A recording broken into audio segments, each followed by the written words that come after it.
Hello दोस्तों, mission government job के official YouTube channel पे आप सबका स्वागत है। 2000 प्लस जीके की जो हमने सीरीज शुरू कर रखी है, जो हर पेपर के लिए मोस्ट इम्पोर्टेंट है, उसका ये पार्ट 13 रहेगा। वीडियो देखने के बाद अगर आपको पसंद आती है तो प्लीज़ वीडियो को शेयर ज़रूर करना। तो आज का हमारा पहला क्वेश्चन है। अब तक हमारे 120 क्वेश्चन कंप्लीट हो चुके हैं और हर क्वेश्चन के साथ मैं आपको 4 से 5 क्वेश्चन बताती हूँ आपको। तो लगभग 500 क्वेश्चन हमने कंप्लीट कर लिए हैं। हमारा टारगेट है जीके को याद करना, ना कि रटना। तो आज का हमारा पहला क्वेश्चन है मौलिक कर्तव्य, जिसको हम बोलते हैं फंडामेंटल ड्यूटीज। उसका उल्लेख संविधान के किस भाग में है? कल मैंने बताया था, रिवाइज करते हैं। हमारा संविधान तैयार कब हुआ था? भी 26 नवंबर 1949। 26 नवंबर के दिन को ही हम किस रूप में मनाते हैं? संविधान दिवस के रूप में, कानून दिवस के रूप में, लो डे के रूप में, या फिर हम इसको विधि दिवस के रूप में मनाते हैं। नेशनल लो डे पूछे आपसे, कानून दिवस पूछे, विधि दिवस पूछे, संविधान दिवस पूछे, आंसर देना 26 नवंबर। गणतंत्र दिवस पूछे तो 26 जनवरी, क्योंकि 26 जनवरी 1950 को हमारा संविधान क्या हुआ था? लागू हुआ था। इतना हमने कर लिया। जब संविधान बना था उसको हम मूल संविधान बोलते हैं। मूल संविधान में अनुसूचियां कितनी थी? तो मूल संविधान में अनुसूचियां 8 थी। वर्तमान में अनुसूचियां कितनी हैं? 12 हैं। मूल संविधान में भाग कितने थे? 22 भाग थे। अगर सब पार्ट्स को जोड़ दें तो वर्तमान में कितने भाग हैं? 25 भाग हैं। मूल संविधान में अनुच्छेद कितने थे? 395। वर्तमान में अनुच्छेद 465 से भी ज़्यादा हो चुके हैं। इतना मैंने आपको करवा दिया। अब हमारा टारगेट 25 के 25 चैप्टर को याद करने का है। तो पहला क्वेश्चन हमारे लिए, कल भी मैंने आपको कराया था, आज फिर से रिवाइज कराती हूँ। संविधान के भाग नंबर 1 में किसका उल्लेख है? संघ और उसका राज्य क्षेत्र, यानी भारत और भारत के राज्यों और यूनियन टेरिटरी का वर्णन है चैप्टर नंबर 1 में। अब उन राज्यों और यूटी में नागरिक रहते हैं और नागरिक की नागरिकता होती है, तो भाग नंबर 2 में नागरिकता का वर्णन है। हर नागरिक को अधिकार दिए जाते हैं, तो भाग नंबर 3 में मौलिक अधिकार का वर्णन है। और मौलिक अधिकार हमने किस देश से लिए हैं? तो मौलिक अधिकार हमने अमेरिका से लिए हैं। भाग नंबर 4 में किसका उल्लेख है? तो 4 में है राज्य के नीति निदेशक तत्व।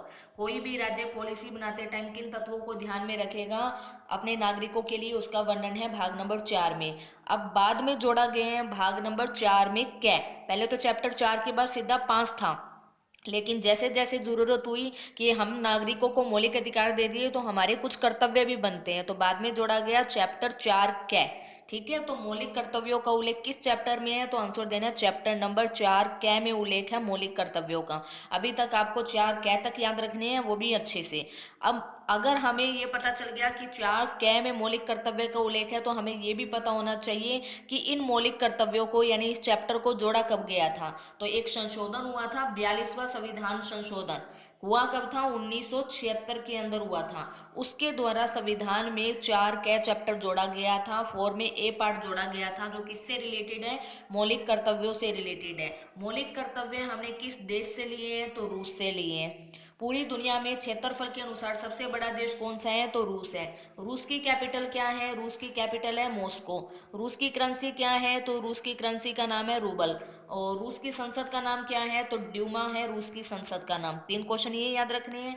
नेक्स्ट हमें ये पता होना चाहिए कि मौलिक कर्तव्यों का उल्लेख संविधान के किस अनुच्छेद में है। चैप्टर पता चल गया, संशोधन 42वां पता चल गया, 1976 में हुआ था ये पता चल गया। मौलिक कर्तव्य किस देश से लिए थे? तो रूस से लिए थे, ये आपको पता चल गया। जब ये ऐड किए गए थे तो कितने मौलिक कर्तव्य ऐड किए गए थे? 10 मौलिक कर्तव्य है। लेकिन वर्तमान में कितने मौलिक कर्तव्य हैं? 11 मौलिक कर्तव्य हैं। 6 से 14 साल के बच्चों को पढ़ाना उनके पेरेंट्स की जिम्मेदारी है, उनका कर्तव्य है। ये कर्तव्य बाद में ऐड किया गया था, उसके लिए भी संशोधन हुआ था। अगर आपको पता है तो कमेंट कर देना, वरना आने वाली वीडियोस के अंदर मैं आपको बताऊंगी। ठीक है, इतना याद रखना है। अब मौलिक कर्तव्य से सिर्फ एक क्वेश्चन बाकी है हमारा, कि इसका अनुच्छेद क्या है, किस अनुच्छेद में मौलिक कर्तव्य है? तो अनुच्छेद क्या है? 51 कै। ठीक है, 51 कै के अंदर मौलिक कर्तव्य का उल्लेख है, ये आपको ध्यान रखना है। समझ में आ गया? 110 में किसका उल्लेख है? तो अनुच्छेद 110 में मनी बिल, जिसको आप बोलते हो धन विधेयक, मोस्ट इंपोर्टेंट है। कोई भी विधेयक, बहुत प्रकार के बिल रखे जाते हैं लोकसभा और राज्यसभा में। अब कौन सा बिल साधारण विधेयक है, कौन सा धन विधेयक है, इसकी कोई ना कोई तो परिभाषा होगी।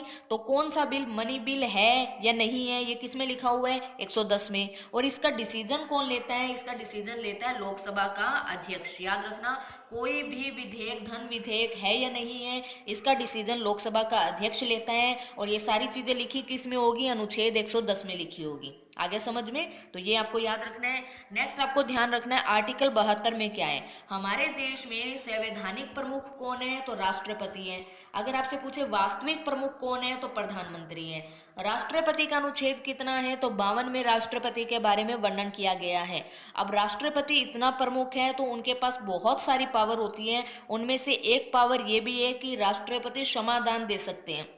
अगर किसी को सजा हो रही है किसी क्राइम के लिए, अगर राष्ट्रपति चाहे तो वो उसकी सजा को कम करा सकते हैं, उसको क्षमादान भी दे सकते हैं। ये किस आर्टिकल में लिखा हुआ है, तो आर्टिकल 72 में लिखा हुआ है। ठीक है, तो पेपर में क्वेश्चन आएगा राष्ट्रपति क्षमादान दे सकते हैं, इसका वर्णन संविधान के किस अनुच्छेद में है, तो 72 में वर्णन है। ठीक है, याद कैसे करोगे? मान लो दो बंदे हैं, एक ए है और एक बंदा है बी। ए बंदा है और एक का नाम है बी। दोनों ने क्राइम किया है, दोनों राष्ट्रपति के पास आए, राष्ट्रपति हमें क्षमा कर दो। राष्ट्रपति ने बोला जो तुम दोनों में से बेहतर होगा, बेहतर समझते हो ना, जो तुम दोनों में से अच्छा होगा, जो तुम दोनों में से बेहतर होगा उसको ही मैं क्या करूंगा, क्षमा करूंगा। यानी 72 वहां से भी याद कर सकते हो। आगे समझ में? नेक्स्ट क्वेश्चन है हमारे पास भारत रत्न। भारत का सर्वोच्च नागरिक सम्मान कौन सा है? भी भारत रत्न है। भारत रत्न की स्थापना कब की गई थी, भारत रत्न की शुरुआत कब की गई थी, तो 2 जनवरी 1954 को भारत रत्न की शुरुआत की गई थी। ये आपको ध्यान रखना है। एक साल में मैक्सिमम 3 ही लोगों को भारत रत्न दिया जा सकता है और इसमें कोई भी अमाउंट नहीं दी जाती है। ये आपको ध्यान रखना है, इसमें कोई भी अमाउंट नहीं होती, कोई धनराशि नहीं होती है। भारत का सर्वोच्च नागरिक सम्मान है ये। 2 जनवरी 1954 को इसकी शुरुआत की गई थी। नेक्स्ट क्वेश्चन है हमारे पास बायोडीजल उत्पादन से संबंधित क्रांति कौन सी है? कल भी मैंने आपको रेवोल्यूशन यानी क्रांति के बारे में बताया था। जैसे श्वेत क्रांति दुग्ध से रिलेटेड थी, कल हमने किया था। हरित क्रांति खाद्यान्न से रिलेटेड थी। वैसे ही बायोडीजल से रिलेटेड क्रांति कौन सी है, तो कृषि क्रांति है। अगर पेपर में आता है अंडा उत्पादन से रिलेटेड क्रांति कौन सी है, तो रजत क्रांति है।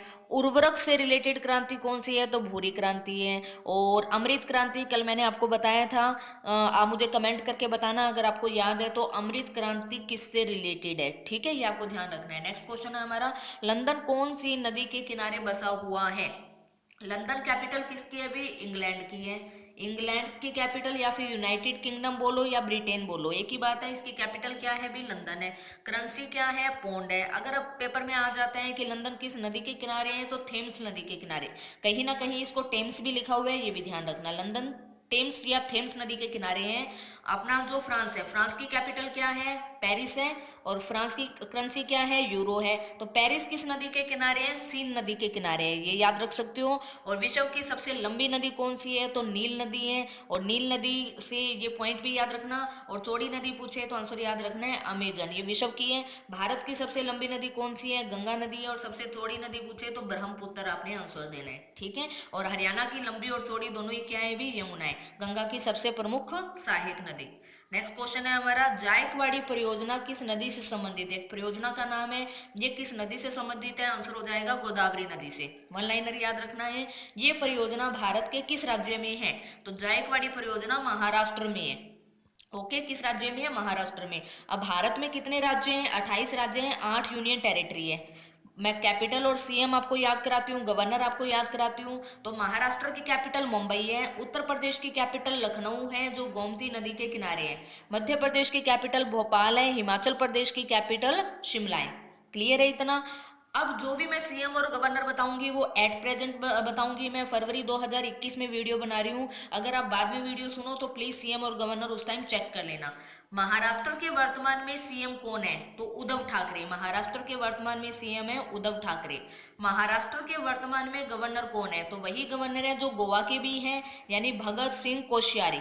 भगत सिंह कोश्यारी महाराष्ट्र के वर्तमान में गवर्नर है।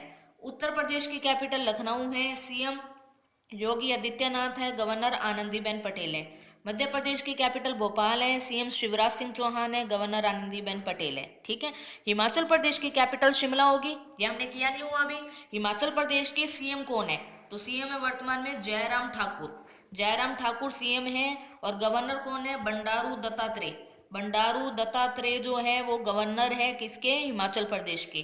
तो एक मैंने आज आपको महाराष्ट्र करवाए हैं, एक हिमाचल प्रदेश करवाए हैं, बाकी मैंने आपको रिवाइज कराए हैं। तो कैपिटल और सीएम आप याद रखना और गवर्नर भी याद रखना। नेक्स्ट क्वेश्चन है विश्व की सबसे गहरी झील कौन सी है? विश्व की सबसे गहरी झील है भी बेकोल झील। बेकोल झील जो है विश्व की सबसे गहरी झील है। अगर पेपर में आता है विश्व की सबसे बड़ी झील कौन सी है, तो आंसर देना है कैस्पियन सागर। अगर पेपर में आता है विश्व की सबसे बड़ी खारे पानी की झील कौन सी है, तो भी आंसर देना है कैस्पियन सागर। अगर क्वेश्चन को चेंज कर देता है वो कि विश्व की सबसे बड़ी मीठे पानी की सबसे बड़ी विश्व की सबसे बड़ी मीठे पानी की झील कौन सी है, तब आंसर देना है सुपीरियर झील। अगर मीठे पानी की पूछे तो सुपीरियर झील, गहरी पूछे तो बेकोल झील, सबसे बड़ी या फिर खारे पानी की झील पूछे तो कैस्पियन सागर। ओके। नेक्स्ट है धोलेरा इंटरनेशनल एयरपोर्ट कहाँ पर है, तो धोलेरा इंटरनेशनल एयरपोर्ट है भी गुजरात के अंदर। गुजरात के अंदर है। गुजरात की कैपिटल गांधीनगर है। गोवा की कैपिटल पणजी है। सीएम प्रमोद सावंत है। गवर्नर भगत सिंह कोश्यारी है। गया कहाँ पर है, तो गया बिहार में है। बिहार की कैपिटल पटना है। पटना का पुराना नाम पाटलिपुत्र है और पटना गंगा नदी के किनारे है, भारत की सबसे लंबी नदी है। और बिहार के सीएम कौन है, अभी नीतीश कुमार है और गवर्नर कौन है, फागू चौहान है। दिल्ली भारत की कैपिटल है, यमुना नदी के किनारे है। एडविन ल्यूटिन इसके वास्तुकार है। एडविन ल्यूटिन जो है वो दिल्ली के वास्तुकार है। नेशनल मैथमेटिक्स डे कब आता है, तो हर साल नेशनल मैथमेटिक्स डे मनाते हैं हम 22 दिसंबर को। 22 दिसंबर को नेशनल मैथमेटिक्स डे आता है। विश्व एड्स दिवस कब आता है, 1 दिसंबर को आता है। विश्व मानवाधिकार दिवस कब आता है, 10 दिसंबर को आता है। कल आप लोगों ने बहुत अच्छा आंसर दिया। एसबीआई की स्थापना कब हुई थी, तो 1 जुलाई 1955। 1 जुलाई 1955 को एसबीआई की स्थापना हुई थी। जिन भी बच्चों ने आंसर दिया है वेरी गुड।